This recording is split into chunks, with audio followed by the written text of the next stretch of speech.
সকাল সকালে যে ভিডিওটা শুরু করলাম, মেয়ে কলেজে এক্সাম দিতে চলে যাচ্ছে। এই যে ওর বাবাও বেরোচ্ছে, ওর বাবা পিছনে আছে, আমি মাঝখানে। মেয়ে এখন নিচে যাচ্ছে, গিয়ে জুতো পরবে। এই জুতোটা ওখানেই রাখা আছে মনে হয়, ওই জুতো পরে এবার বেরিয়ে যাচ্ছে। এই যে মেয়ে চলে গেল। মেয়ের পর মেয়ের বাবাও বেরিয়ে যাচ্ছে, মেয়ের বাবাও একই সঙ্গে যাবে, মানে আলাদা আলাদা route. Good morning friends, welcome back to my channel home cook Kabita channel থেকে তোমাদের সবাইকে অনেক অনেক ওয়েলকাম। আশা করছি সবাই খুব খুব ভালো আছো, আমিও ভালো আছি। সকাল সকাল মেয়ে আর মেয়ের বাবা তো বেরিয়ে গেল, মেয়ের এক্সাম। আর মেয়ে না মানে অনেকবার জেগে জেগে উঠেছে, মানে কালকে আমি জোর যাবো, তোমাদেরকে ভিডিও শেষ করে আগে বললাম, আমি বললাম তাড়াতাড়ি শুয়ে পড়বি। ওকে 12:30টার মধ্যে ঘুমিয়ে পড়েছে, 12:20 হবে, ডেকে নিয়ে ঘুমিয়ে পড়ে। এখন বললাম এখন ঘুমিয়ে পড়বো, কী করতে হবে। 4টের সময় একবার উঠেছি, মা তখন বলছে আমি জাগা আছি। তারপরে কোথায় আমি ঘুমো, আমি ঠিক 5:30টার মধ্যে ডেকে দেবো, ডেকে দিয়েছি, তারপর উঠে গেছে। উঠে তারপরে পড়তে বসে গেছে। আমি আবার একটু আমি উঠলো, আমিও উঠলাম।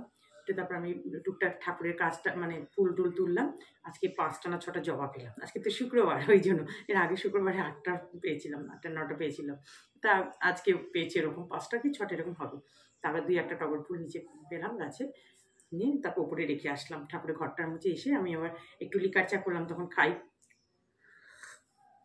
চাটা ঠান্ডা হয়ে যাচ্ছে কথা বলার মধ্যে। মেয়েকে একটু দিলাম, ও তো খায় না চা, আমি একটুখানি খায়, 2টো বিস্কুট ভিজিয়ে ঘুমিয়ে দিতে চলে যায়। তারপরে 7টা বাজতে না বাজতে 7:10 স্নান টান করে আমি আবার ওকে কোনো রকম একটু 7:40 বাজে এই 2-3 বার একটু এরকম এরকম সাইজে মুখে দিয়ে ভাত মেখে খাই দিয়ে তারপর বেরিয়ে গেল ওরা দুজনকে। আমি তো বললাম এইরকম পড়ার এটা যদি সারা বছর করতি, হ্যাঁ, ছোটো যখন ছিলি 7-8 9 পড়তি, তখনও এত টেনশান ছিল না। তখন তো আমার আন্ডারে ছিলি, তখন তো যা বলতাম কথা শুনতি। এখন তো পড়া মানে এই ইসের পড়া তো মানে আমি তো দেখি খালি পৃষ্ঠা, এগুলো উল্টে দেখি পুরো, আর সারাক্ষণই তো মোবাইল আর কম্পিউটারে পড়া। আর তখন তো বই ছিল না, ধরে ধরে করাতাম। তাহলে এখন এই যে ওরা দুজন তো বেরিয়ে গেল, এখন পুরো ফাঁকা ঘর, আমার পুরো একা একা এই হয়, জানো তো, ও থাকে তো সঙ্গে সঙ্গে, আর তারপরে না পুরো একা একা হয়ে যায়। এই যে এখন চা নিয়ে একটু বসলাম, সেকেন্ড রাউন্ড চা নিয়ে। মাছ নিয়ে এসে ধরতে হবে, মাছটা ধুতে হবে, আর টুকটাক কাজ হয়েছে। তাহলে তোমরা সঙ্গে থাকো, দেখতে থাকো। ওই যে বাসি এসে গেছে। এই যে আর দেরি করে তো লাভ নেই, রান্না যখন করতেই হবে করেই ফেলছি। দেখো মাছগুলোকে তখন ধুয়ে নুন মাখিয়ে সমস্ত করা হয়েছে। তারপরে দেখো সুন্দর করে মাছগুলো ভেজে নিচ্ছি। একবারে হবে না, দুবারে মাছগুলো ভাজতে হবে, কারণ একবারে ধরবেও না, আর দিলে পরে সব ভেঙে যাবে। আর একটু কড়া করেই মাছগুলো ভাজবো, কারণ এই ভোলা মাছগুলো একটু কড়া করে না ভাজলে না ভালো লাগে না। এই দেখো খুব কড়া করেই ভেজেছি। এবার আমাদের তো জানোই দুরকম, মানে যদি একটু সর্ষের পোস্ত দিয়ে করি তাহলে আবার মেয়ের বাবা খাবে না, মানে খাওয়াও ঠিক উচিত না। ওই জন্য ওর জন্য একটু আলাদা করে দিচ্ছি। কালো জিরে দিয়ে একটু পেঁয়াজ দিয়ে দিচ্ছি, ছোটো একটা পেঁয়াজ দিয়ে, আলু আর বেগুন দিয়ে একটু গামাকা গামাকা ঝোল মতো করে দেবো। এটাও খারাপ লাগে না, এখন খেতে তো হবে যেভাবে হোক, মানে সবারই তো ধরো খেতে ইচ্ছা করে একটু আলাদা আলাদা। তারপরে কি করলাম, একটু কাঁচা লঙ্কা, জিরে আর একটু টমেটো, আর এই ছোট্ট এক টুকরো ক্যাপসিকাম একটু দিয়ে দিয়েছিলাম। ক্যাপসিকাম তো এখন ঘরে বেশ অনেকটাই আছে, আর ভালোও লাগে দিলে, জানো তো। অল্প পরিমাণ মতো জল দিয়ে দিলাম, আলু বেগুন দিয়ে মানে ভোলা মাছের ঝোলটা হবে গামাকা গামাকা, দেখতে থাকো। এবার মাছ দিয়ে দেবো।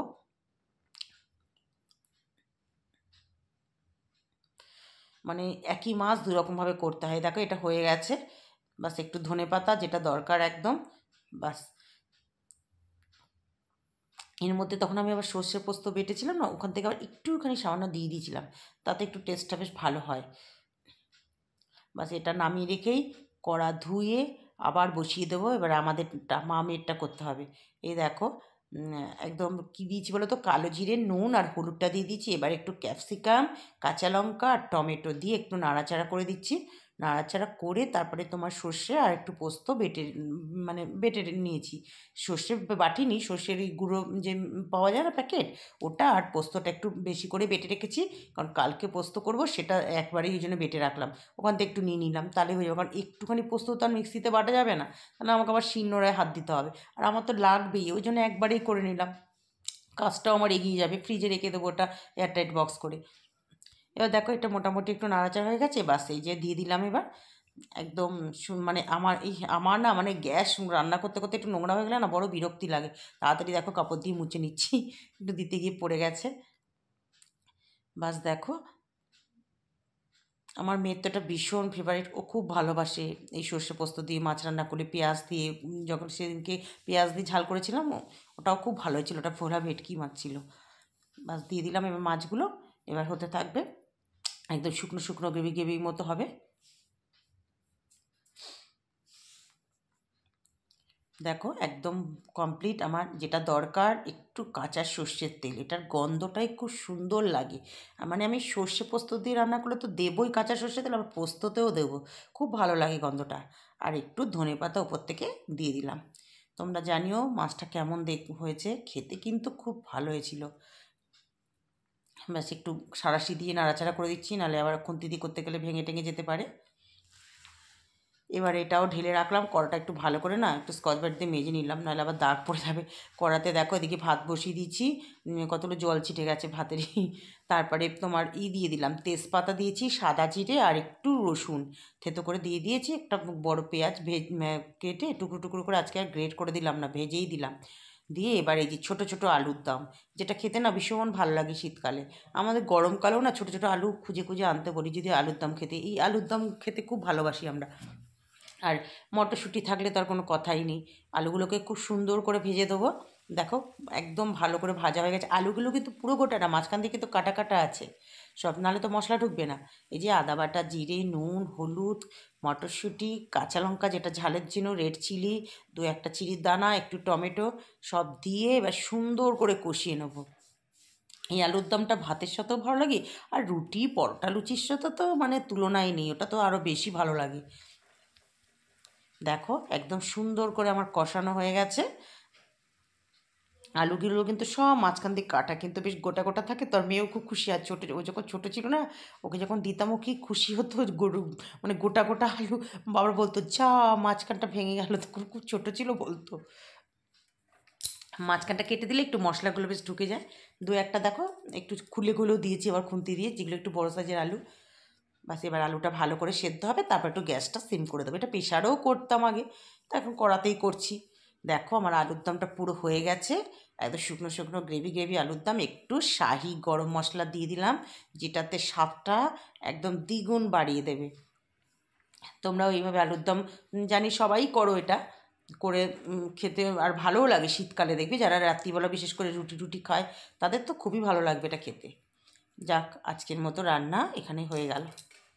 দেখো রান্না বান্না হয়ে গেল, সব গ্যাস মোচা হয়ে গেল। এবার এখানে বেসিন টেসিন পোষা, এই যে এগুলোকে মাঝে মাঝে একটু দিতে হয় রোদে, বাসন টাসন শুকিয়ে গেছে।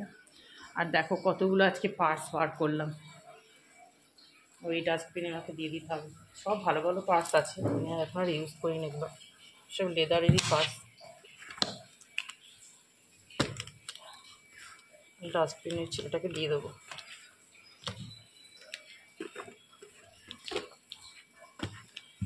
কলের জল কি সরু হয়ে পড়ছে।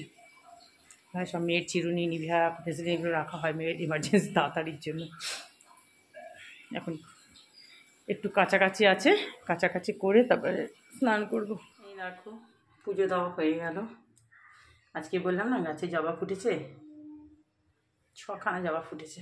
এই দেখো সবাইকে দিতে পেরেছি, আদ্দামাকেও দিয়েছি, ওই যে পেছনে লক্ষ্মীর ঘটে দিয়েছি। কি ভালো লাগলো, গরম পড়ছে তো, জবাগুলো বেশ বড় বড় ফুটেছে। 2-1টা টগর ফুটেছে আর গাঁদা ফুল ছিল। পুজো দেওয়া হয়ে গেল। এই দেখো খেতে বসে গেলাম, এই মেয়েও আর আমি ও চলে এসছে। হ্যাঁ আজকে খুব গরম লাগছে কি জানি, তাহলে এখন খাওয়া দাওয়া করিনি। গুড ইভিনিং ফ্রেন্ডস, ঠিক সময় তোমাদের সামনে চলে আসলাম। এখন বাজে হচ্ছে 6:15 বাজে।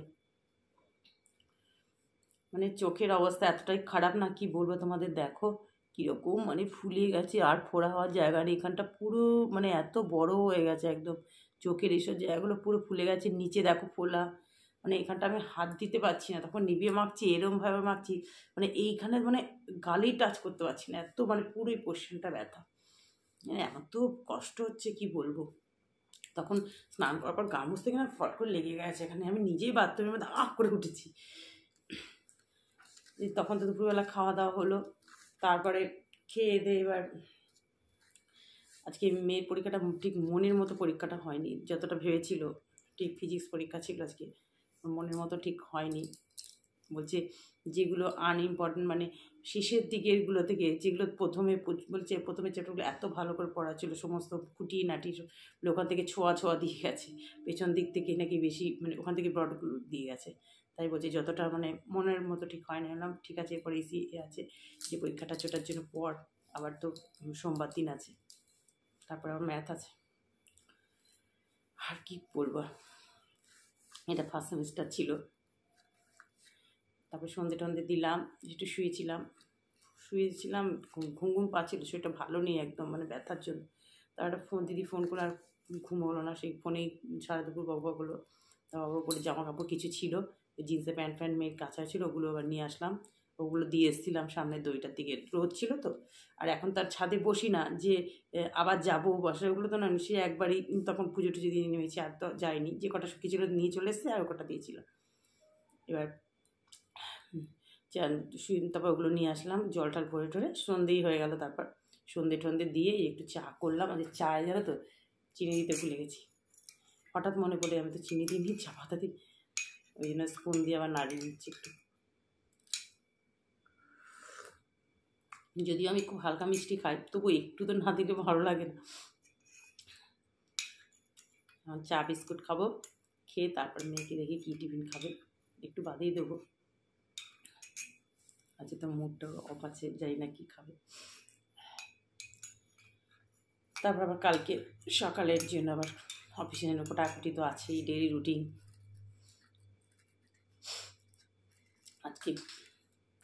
আজকে ইসের ভোলা মাছটা খেতে খুব ভালো লেগেছিলো, সর্ষে পোস্ত দিয়ে করলে না খুব ভালো হয়, মেয়েও খুব ভালোবাসে খেতে। আর ছোটো আলুর দম, ওটা তো আমার মেয়ের খুব ফেভারিট, ওটা তো করলেই বলবে একটু লুচি টুচি হলে ভালো হয়। আর সত্যি কিন্তু আলুর দম মটর বেশি করে একটু মটরশুঁটি দিয়ে করি তো, ওটা দিয়ে রুটি খেতে বলো, লুচি কি পরোটা বেশি ভালো লাগে।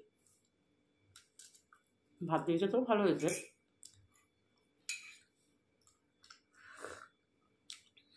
আজকে কতগুলো শিম পড়ে আছে, ভালো একটু শিম ছেঁচকি মতো করবো, কুটতে গিয়েও রেখে দিলাম, যে দূর করলে ফালতু খাওয়াবে না। শাকও রয়েছে মনে হয় ফ্রিজে, শীষ পালংটা সে এনেছিল না রোববার দিনকে, সে করলাম, এত বড় বড় দুখানা গাছ দিয়েছিল, তবে শাকটা খুব টাটকা ছিল একদম। আমরা দুটোর বললো যে এই দুটোই নিয়ে যান, আর কমে দেওয়া যায়, এত আমাদের লাগেনি কি, দুজন খাই, আর তোমার ওর বাবাকে তো একটু শিম টিমগুলো পাশ দিয়ে দিই, শাক তো দিই না। আর খুব ভালো ছিল, কারণ কুটে রাখা আছে, জানি না নষ্ট হয়ে প্লাস্টিকে ভরা আছে ফ্রিজে, এখন মনে পড়লো আমার। ফুলকপি রয়েছে, বাঁধাকপি রয়েছে, ভালো লাগে না ওগুলো আর খেতে আমার, ওই জন্য সিমটা কুটতে গিয়ে ভাবলাম দূর কে খাবে, আর তো ওই আলুর দাম আর মাছ হয়েছে, ওতেই আমার বেশ ভালো খাওয়া হয়ে যাবে। আমার আবার না হাবি যাবি অনেক পদ ভালো লাগে না, দুটো পদ হবে ভালো হবে, ওটাই ভালো লাগে, মাঝে মাঝে করতে হয়।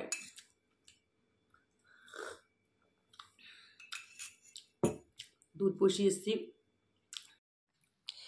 তাহলে আজকে চা খেতে খেতে ভিডিওটা শেষ করছি, তোমাদের সাথে আবার দেখা হবে নেক্সট একটা ভিডিওতে। টাটা, সবাই ভালো থাকবে।